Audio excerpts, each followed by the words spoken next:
পীরগঞ্জে ৪২২ piece ইয়াবা ও ৬০,০০০ টাকাসহ ২ মাদক কারবারি আটক। মাদক বিরোধী বিশেষ অভিযানে ৪২২ পিস ইয়াবা ট্যাবলেট ও নগদ ৬০,০০০ টাকাসহ ২ জন মাদক কারবারিকে আটক করেছে জেলা মাদকদ্রব্য নিয়ন্ত্রণ অধিদপ্তর। মঙ্গলবার ৫ মে দুপুরে উপজেলা নির্বাহী কর্মকর্তা গোলাম রব্বানী সর্দারের নেতৃত্বে পরিচালিত একটি টাস্কফোর্স গোপন সংবাদের ভিত্তিতে পীরগঞ্জ ইউনিয়নের দুর্গাপুর গ্রামে এ অভিযান পরিচালনা করে। অভিযানে দরিমিয়ান আলীর ছেলে বেল্লাল হোসেনের বাড়িতে তল্লাশি চালিয়ে তার শয়নকক্ষ থেকে বিপুল পরিমাণ ইয়াবা ট্যাবলেট ও নগদ অর্থ উদ্ধার করা হয়। এ সময় ঘটনাস্থল থেকেই বেল্লাল হোসেনকে আটক করা হয়। এদিকে অভিযানের সময় তার সহযোগী হিসেবে উপস্থিত রানীশংকৈল উপজেলার পৌর শহরের কুণ্ডুপাড়া গ্রামের প্রদীপ কুমার দত্তের ছেলে টিঙ্কু দত্তকেও আটক করা হয়। এ ঘটনায় মাদকদ্রব্য নিয়ন্ত্রণ আইনে একটি মামলা দায়ের করা হয়েছে এবং আটক ২ আসামিকে আদালতের মাধ্যমে ঠাকুরগাঁও জেলা কারাগারে পাঠানো হয়েছে। এই ঘটনায় স্থানীয়দের মাঝে স্বস্তি ফিরে এসেছে।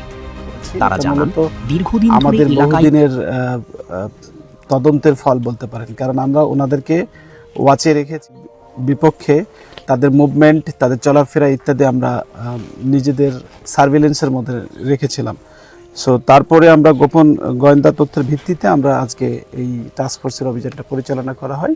টাস্কফোর্স অভিযান পরিচালনাকালে মোহাম্মদ বেলাল হোসেন, পিতা মোহাম্মদ দরিমিয়ান আলী এবং তার বাড়ি হচ্ছে সাং দুর্গাপুর, এই আমাদের ৬ নম্বর পীরগঞ্জ ইউনিয়নে, এবং আরেকজনকে পাওয়া গিয়েছে, ওনার নাম হচ্ছে পিঙ্কু দত্ত, বয়স ২৩, তার বাড়ি পার্শ্ববর্তী উপজেলা রানীশংকলে, এবং পৌরসভাতে তিনি বাস করেন, রানীশংকল পৌরসভা ২ নম্বর ওয়ার্ডে।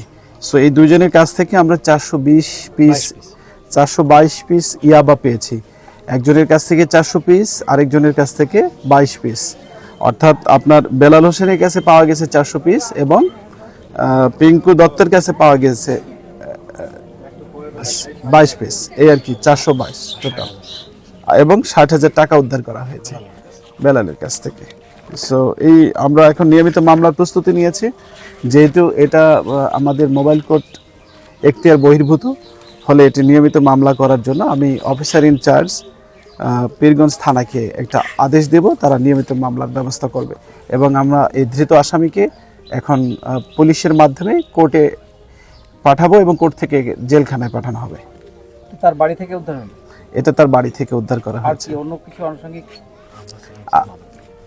মাদকদ্রব্য নার্কোটিক্স ডিপার্টমেন্ট আমাকে সহযোগিতা করেছে, সর্বাত্মক লজিস্টিক সাপোর্ট তাদের পক্ষ থেকে, এবং তাদের রিপোর্টের ভিত্তিতে আমাদের এই যৌথ অভিযান।